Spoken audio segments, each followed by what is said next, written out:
Welcome in our channel education hub for all one. आप लोगों का फिर से बहुत बहुत हार्दिक अभिनंदन आपके अपने channel education hub for all one पे। जैसा कि हम लोगों का बिहार का सीरीज चल रहा है, बिहार वस्तुनिष्ठ और बिहार सामान्य ज्ञान का, तो आज हम लोग बिहार सामान्य ज्ञान में पार्ट 5 को करेंगे। आज का जो हमारा होगा पार्ट 5 होगा, ठीक है, पार्ट 5।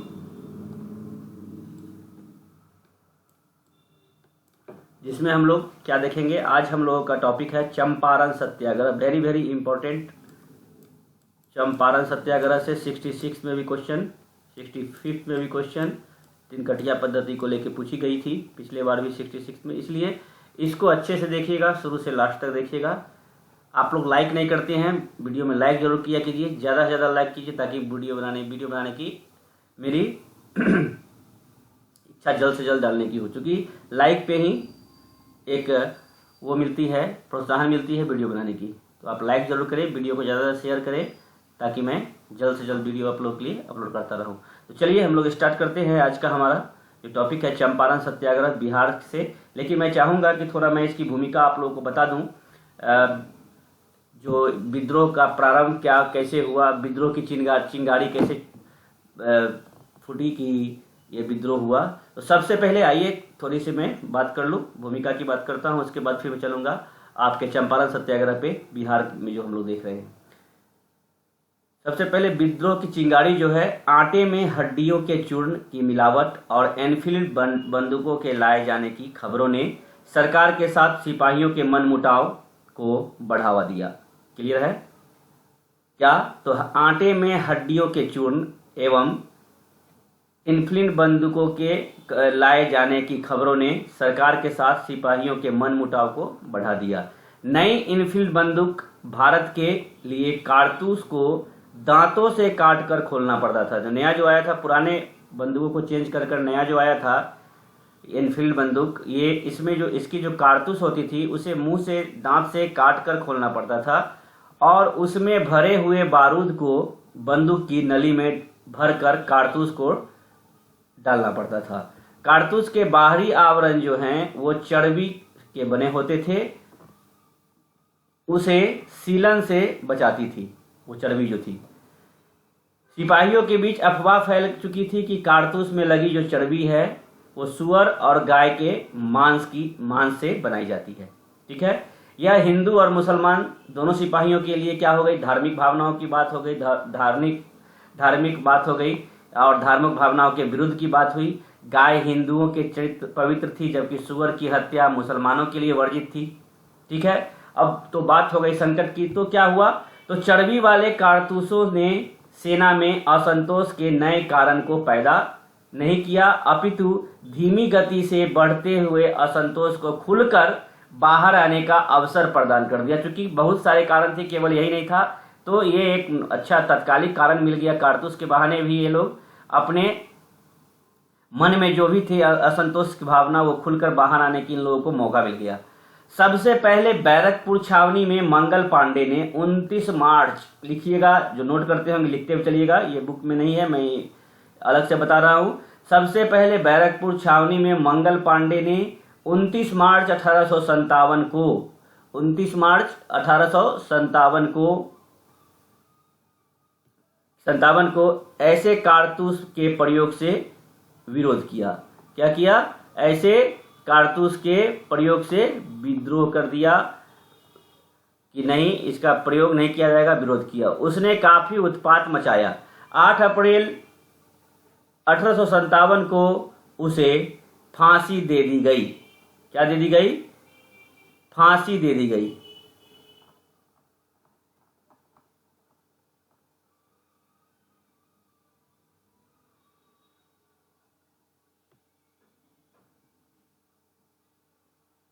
ये हल्का सा मैं आपको बता दिया किसके बारे में, तो 1857 के विद्रोह के बारे में।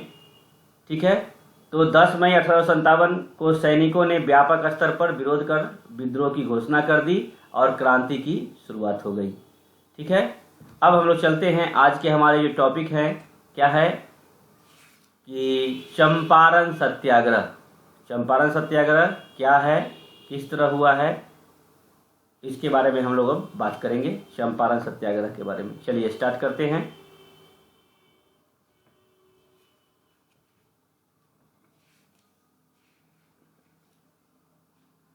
चलिए 1765 ईस्वी में मुगल शासक शाह आलम द्वितीय ने बिहार और बंगाल के दीवानी का अधिकार किसको दे दिया था? आप लोगों को पता है, बक्सर के युद्ध के बाद ईस्ट इंडिया कंपनी को सौंप दिया था।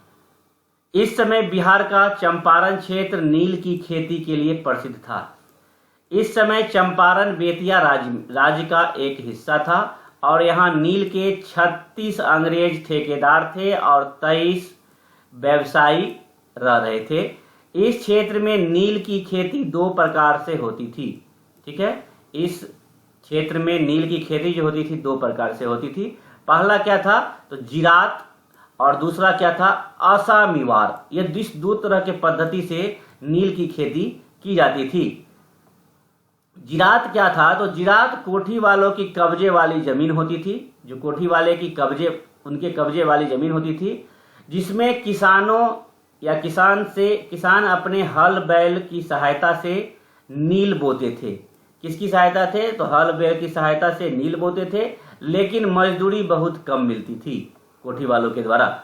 आसामीवार क्या है? आसामीवार में कोठी वाले रैयतों के द्वारा नील की खेती कराने की व्यवस्था थी। ठीक है, रैयतों के द्वारा नील की खेती कराने की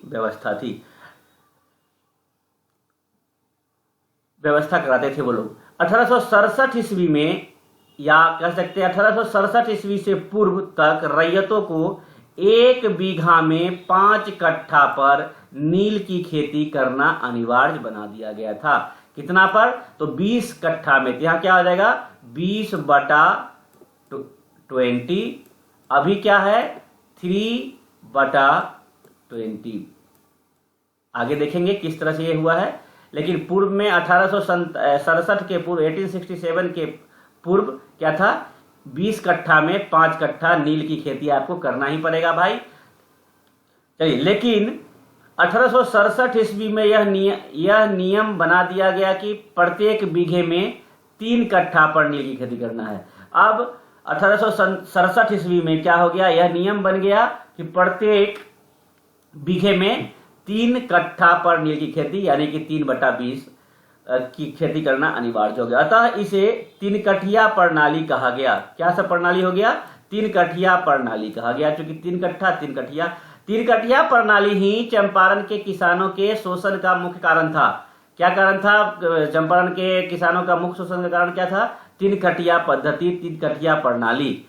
किसानों को 1867 ईस्वी के पहले तक 6 रुपया 50 पैसा के दर से प्रति एकड़ नील की खेती के लिए मिलता था, जिसे गोरले रिपोर्ट के आधार पे, किस रिपोर्ट? याद कीजिएगा यहाँ पे, गोरले रिपोर्ट के आधार पर 1909 ईस्वी में से बढ़ाकर 13 रुपया 50 पैसा कर दिया गया था। कितना कर दिया गया गोरले रिपोर्ट के आधार पे? 1909 में 13 रुपया 50 पैसा। यद्यपि चंपारण आंदोलन से पहले भी नील कृषकों ने शोषण के खिलाफ आवाज उठाई थी। ऐसा नहीं था कि चंपारण का जो आंदोलन 1917 में हुआ वही है। इससे पहले भी 1860 ईस्वी में बंगाल के नील उत्पादकों ने हरिश्चंद्र मुखर्जी के नेतृत्व में आंदोलन किया था। 1867 से 1888 के बीच बिहार के दरभंगा और चंपारण के नील उत्पादकों ने विद्रोह किया था। कब किया था? 1860 में बंगाल में हुआ था विद्रोह, और 1866 से लेकर 88 तक बिहार के दरभंगा और चंपारण के नील उत्पादकों ने भी क्या किया था? विद्रोह किया था। यही याद रखेंगे। बिहार में कहाँ हुआ था? तो पहले 1866 से 1888 के बीच बिहार के दरभंगा और चंपारण के नील उत्पादकों ने भी विद्रोह किया था। 1889 से 90, 1889 to 90 में बंगाल के जैसोर क्षेत्र के नील उत्पादकों ने शोषण के खिलाफ विद्रोह किया था। अब बात करें चंपारण के क्षेत्र में नील की खेती से किसानों के शोषण से संबंधित आवेदन सरकार को दिया जा चुका था। 14 अगस्त 1907 ईस्वी को कोठी के रैयतों ने एक आवेदन चंपारण के कलेक्टर के पास भी दिया था। कहां दिया था? चंपारण के कलेक्टर के पास भी दिया था, जिस पर कोई कार्रवाई नहीं हुई। अतः रैयतों ने कोठी के लिए नील बोना बंद कर दिया। रैयतों ने क्या किया?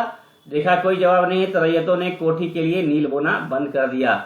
इस कारण से 1908 ईस्वी से कोठी ने किसानों से पानी के लिए 1907 में बंद किया, तो 1908 में ये लोग किसानों से पानी के लिए 3 रुपया प्रति बीघा रकम वसूलना प्रारंभ कर दिया, जिसे पैन खर्चा कहा जाता था। जो सिंचाई वगैरह के लिए आप खेती के लिए आप पानी नहर से लेते थे, इसके लिए ये लोग क्या करने लगा? तो पैन खर्चा लेने लगा। पानी के लिए 3 रुपया प्रति बीघा रकम वसूलना प्रारंभ कर दिया, जिसे पैन खर्चा कहा जाता था।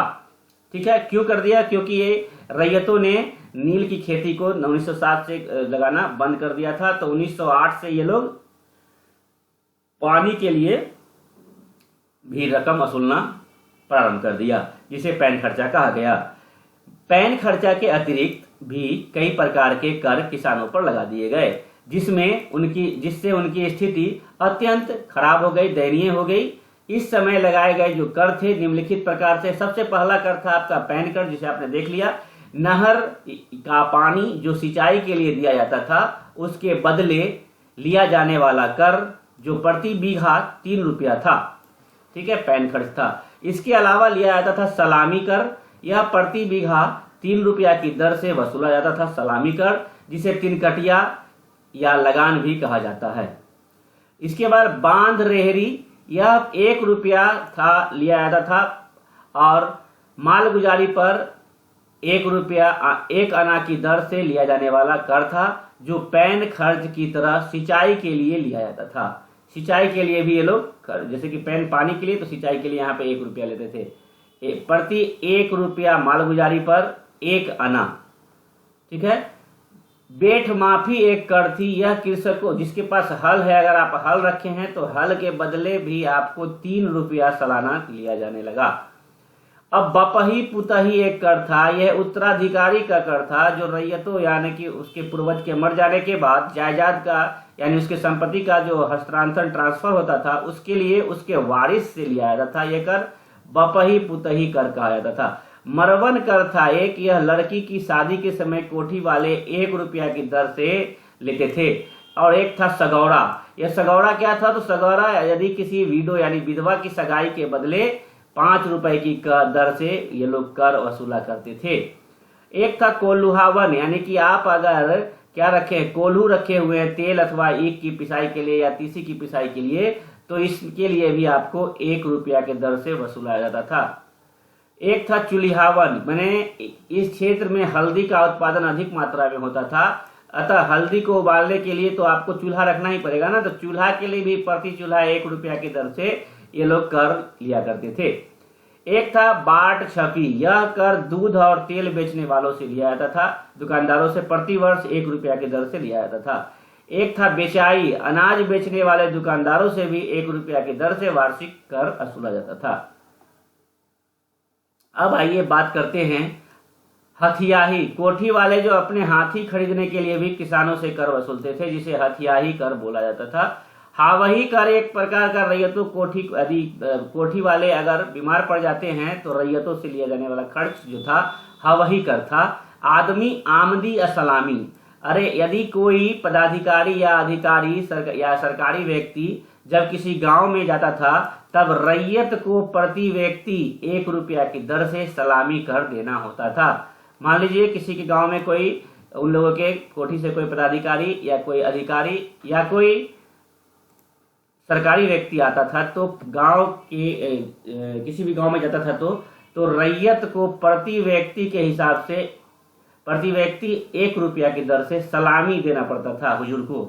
अब आते हैं 15 नंबर में, यानी कि 15वां कर जो था साड़ीदावन कर। यह कर मालगुजारी की रसीद के साथ 1 आना प्रति रसीद की दर से वसूला जाता था।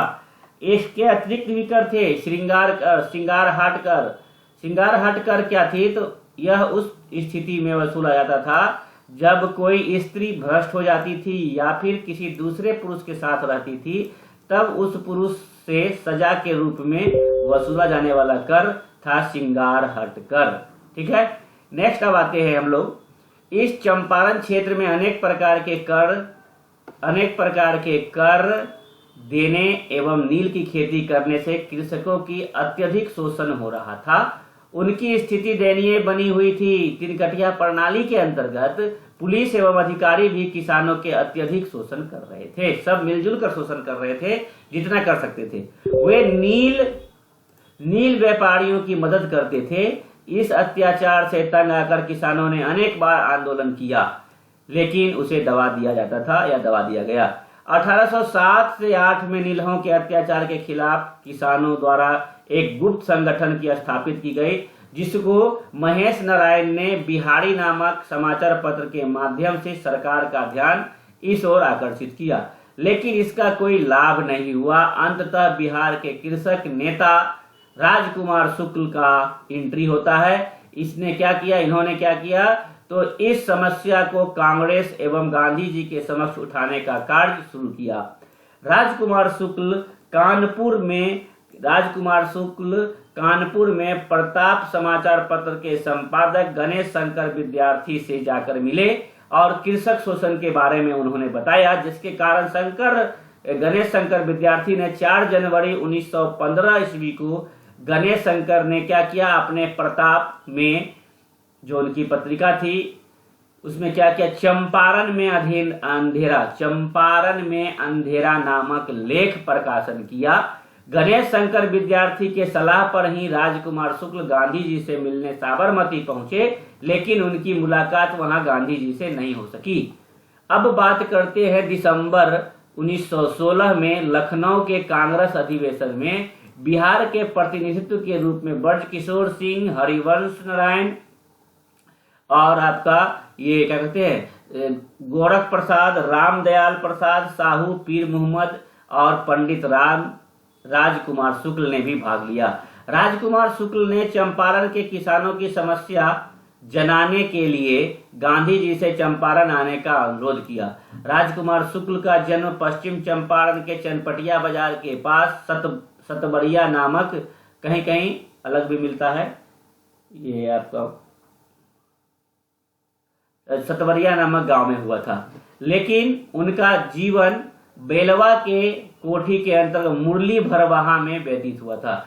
जन्म उनका हुआ था सतबरिया में, लेकिन उनका जो जीवन व्यतीत हुआ था बेलवा कोठी के अंतर्गत मुरली भरहवा में व्यतीत हुआ था। मुरली भरहवा कोठी में उनकी जमीन स्थित थी और वहां का नीलवर SC एम्मन था, जो निर्दयी एवं क्रूर था। वहां का नीलवर था, नील का ट्रेडर कौन था, प्रोटेक्टर नीलवर SC एम्मन था। ठीक है,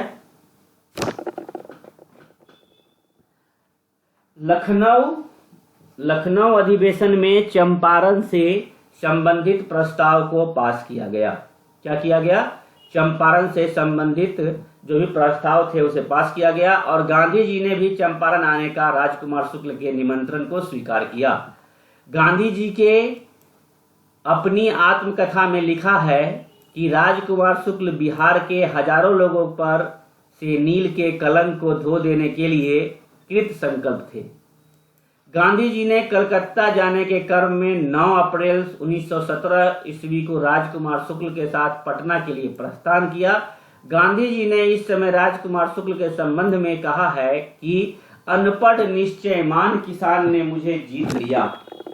गांधी जी सबसे पहले मुजफ्फरपुर पहुंचे, जहां आचार्य JB कृपलानी गांधी जी को अपने घर ले गए। 11 अप्रैल 1917 को गांधी जी मुजफ्फरपुर से बिहार प्लांटर्स एसोसिएशन के मंत्री JM विल्सन से मुलाकात की, लेकिन उसने गांधी जी को मदद करने से मना कर दिया। पुनः गांधी जी ने तिरहुत डिवीजन के कमिश्नर LF मोर्सेट से मुलाकात की। JM विल्सन एवं चंपारण के जिला मजिस्ट्रेट ने गांधी जी को मुजफ्फरपुर से चंपारण जाने पे रोक लगा दिया, लेकिन गांधी जी रामनवमी प्रसाद के साथ 15 अप्रैल 1917 को चंपारण मोतिहारी पहुंचे, जहां मोतिहारी के प्रमुख अधिवक्ता गौरव प्रसाद गांधी जी को अपने घर लेकर गए। गांधी जी ने चंपारण में सबसे पहले 16 अप्रैल को जसौली पट्टी का दौरा किया। इस समय वहां धारा 144 लागू था, अतः गांधी जी पर धारा 144 के उल्लंघन का दोषी करार देते हुए अभियोग चलाया गया। गांधी जी को 10 रुपए जमानत देने के लिए कहा गया, लेकिन उन्होंने देने से मना कर दिया। गांधी जी का मुचलका स्वयं मजिस्ट्रेट ने भरा और उन्हें रिहा कर दिया।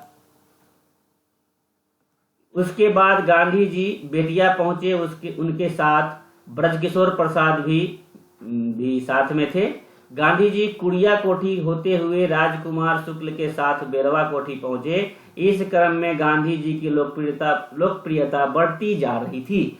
लोगों की भीड़ भी बढ़ती जा रही थी।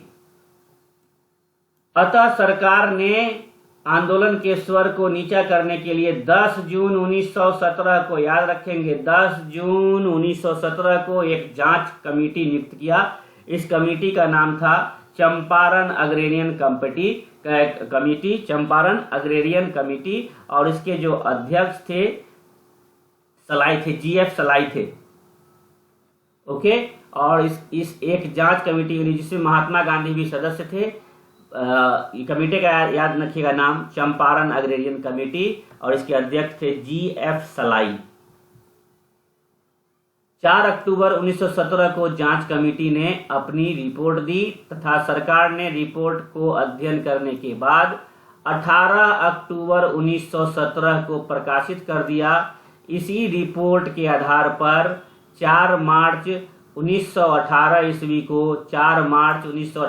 को चंपारण अधिनियम का निर्माण किया गया, जिस अधिनियम के द्वारा तिनकठिया प्रणाली का अंत कर दिया गया, रैयतों के लगान घटा दिए गए तथा जो भी कर लगाए गए थे अवैध घोषित कर दिया गया। इस तरह नीलहों द्वारा चंपारण के किसानों पर किए गए जा रहे व्यापक अत्याचार का अंत हुआ, जिसमें गांधी जी के साथ साथ सबसे बड़ी भूमिका राजकुमार शुक्ल ने निभाई। राजकुमार शुक्ल प्रारंभ से लेकर अंत तक इस आंदोलन में लड़ते रहे एवं अंतोगत्वा 20 मई 1929 को मोतिहारी में उनकी मृत्यु हो गई। इस तरह गांधी जी द्वारा भारत में चलाया गया प्रथम एवं सत्य अहिंसा का सत्याग्रह सफल हुआ। तो ये था आज का हम लोगों का चंपारण सत्याग्रह। इसके पहले मैंने 1857 का थोड़ा हल्का झलकियां दिखाई, उसे अच्छे से करेंगे, वो भी इम्पोर्टेंट है। इसके बाद मैं सोचूंगा उसको भी अच्छे से करवाऊं। तो चलिए, आज का हमारा टॉपिक यही समाप्त होता है। चंपारण सत्याग्रह आपका कंप्लीट हो गया। बाय बाय, टेक केयर, धन्यवाद। ज़्यादा से ज़्यादा लाइक करें, शेयर करें वीडियो को। लाइक नहीं होने पे प्रोत्साहन नहीं मिलती है वीडियो बनाने की। चलिए बाय बाय, टेक केयर, अच्छे से पढ़ें, ध्यान से पढ़ें।